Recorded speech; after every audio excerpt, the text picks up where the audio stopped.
ვსაუბრობთ ძალიან საინტერესო ახალი საგანმანათლებლო პროექტის შესახებ.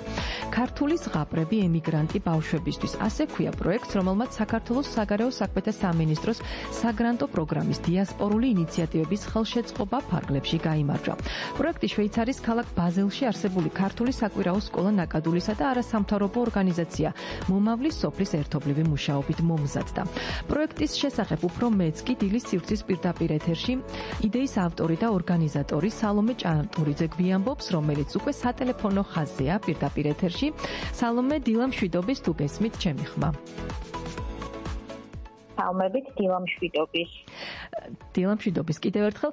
სალომე, რომ გვიამბოთ პროექტის შექმნის მთავარი მიზეზი და წინაპირობა რა იყო, რომელმაც საბოლოოდ ეს არაჩვეულებრივი იდეა რეალობად აქცია? პროექტის შექმნა განაპირობა იმან, რომ ემიგრაციაში მცხოვრებ ბავშვებს სამწუხაროდ ხშირად ენაც კი ავიწყდებათ ხოლმე, რომელიც ჩვენს მთავარ იდენტობას წარმოადგენს. სწორედ ამიტომ ჩვენი მიზანი იყო საზღვარგარეთ მცხოვრებ ქართველ ბავშვებს და მოზარდებში ქართული ენის პოპულარიზება და საქართველოს შესახებ ცნობიერების გაზრდა, ასევე ეროვნული იდენტობისა და კულტურის შენარჩუნება, ქართველი ავტორების პოპულარიზება და ამ მიზნით ჩვენ მოვამზადეთ ზღაპრები მათი ენის უნარჩვევების გათვალისწინებით. ზღაპრების აუდიო ვერსიები შეიქმნა, რომელსაც ილუსტრაციებიც ახლავს და უკვე აპრილის შუა რიცხვებში ჩვენ გვექნება ამ ჩვენი მომზადებული პროდუქტის პრეზენტაცია. დიახ. წეღან როგორც ახსენეთ, ენა, რომელიც ჩვენი იდენტობის გამოხატულებაა. საზღვარგარეთ მცხოვრები უფროსი თაობის ქართველებისთვის ხშირად უცხოვდება, რასაც შესაძლოა დავიწყების საფრთხეც დაემუქროს და სწორედ ეს და ასეთი ტიპის პროექტებია ნამდვილად ამ პრობლემის გადაჭრის ერთ-ერთი მნიშვნელოვანი გზა. აი პროექტის მომზადების დროს რა ფაქტორები გაითვალისწინეთ უპირველესად, რომ ზღაპრები ბავშვებისთვის მაქსიმალურად საინტერესო ფორმით ყოფილიყო მიწოდებული?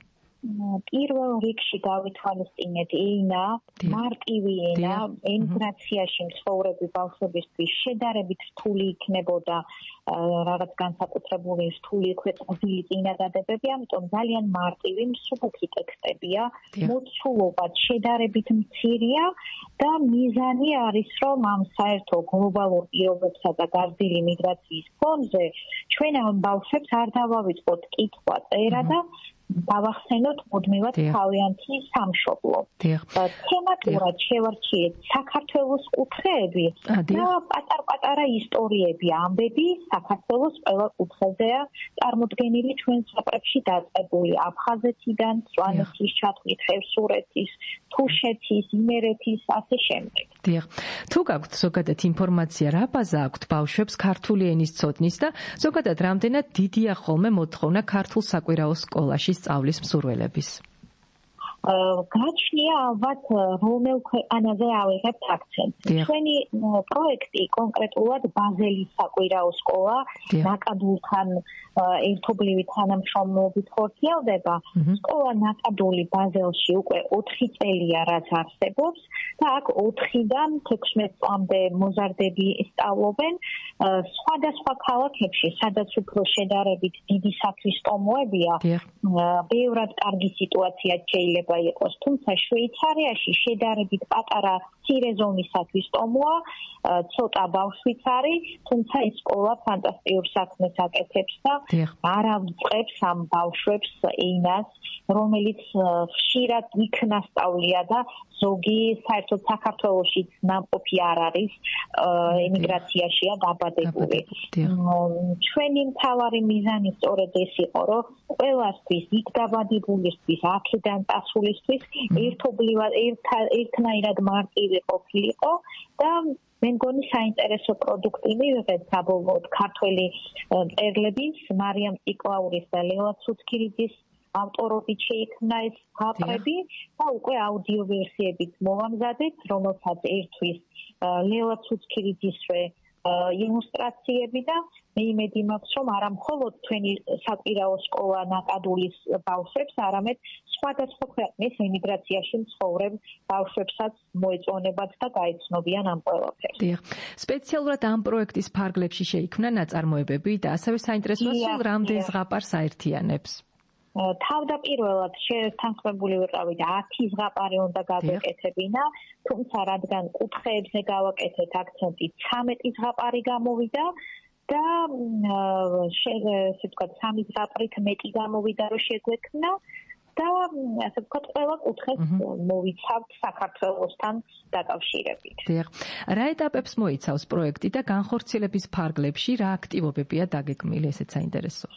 პროექტის პირველ ეტაპზე, როგორც გითხარით, სამუშაო გუნდმა გავაკეთეთ კომუნიკაცია საქართველოსა და შვეიცარიაში არსებულ ორგანიზაციებს შორის და მათ საჭიროებაზე მოერგო მთლიანად იდეა, რა პრობლემები არსებობდა, როგორი საჭიროებები იყო და სწორედ ამიტომ გადავწყვიტეთ, რომ აი არა მხოლოდ ენის სწავლაზე ქონოდა აქცენტი, არამედ ისტორია, კულტურა გაგვეცნო ბავშვებისთვის და ამ სამუშაო ჯგუფმა შემდეგ უკვე წინადადებით მივმართეთ ქართველ მწერლებს, რომლებიც ავტორები არიან ჩვენი ზღაპრების და შემდეგ ეტაპზე ჩაიწერა ეს ზღაპრები და უკვე ახლა აპრილში ველოდებით პრეზენტაციას ბაზელში ჩვენს ზღაპრის ავტორებთან ერთად ვესტუმრებით საკვირაო სკოლა ნაკადულს, სადაც ბიბლიოთეკაში გაიმართება იქ მცხოვრებ ბავშვებთან შეხვედრა და პრეზენტაცია.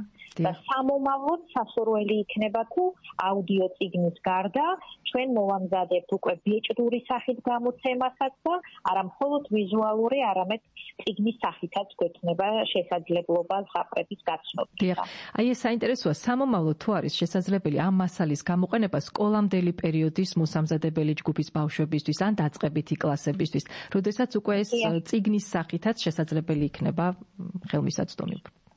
ჯერ წიგნის სახით არა გვაქვს, თუმცა პროდუქტი შეიქმნა საგარეო საქმეთა სამინისტროს ფინანსური დაკვეთით, როგორც თქვენ აღნიშნეთ შესავალში და შექმნილი პროდუქტი სრულიად საჯარო იქნება პრეზენტაციის შემდგომ და უკვე სოფლიოს ნებისმიერ წერტილში მცხოვრებ საქართველოს მოქალაქეს ან ნებისმიერ მოქალაქეს საშუალება ექნება გაეცნოს ამ ზღაპრებს და მინდა გითხრათ, რომ არა მხოლოდ ბავშვებისთვის, არამედ ჩემთვისაც, უფროსებისთვისაც ძალიან ცხარტი, ლაკონური ენით შექმნილია და საინტერესო თემებია წარმოდგენილი. და ჩვენი საუბრის ბოლოს პროექტის შემდგომი განვითარების ეტაპები, აი თუ არის და უკვე დაგეგმილი, უფრო მასშტაბურ სახეს თუ მიიღებს და სხვადასხვა ქვეყნებს მოივლის. ეს ძალიან საინტერესო ინიციატივა და პროექტი.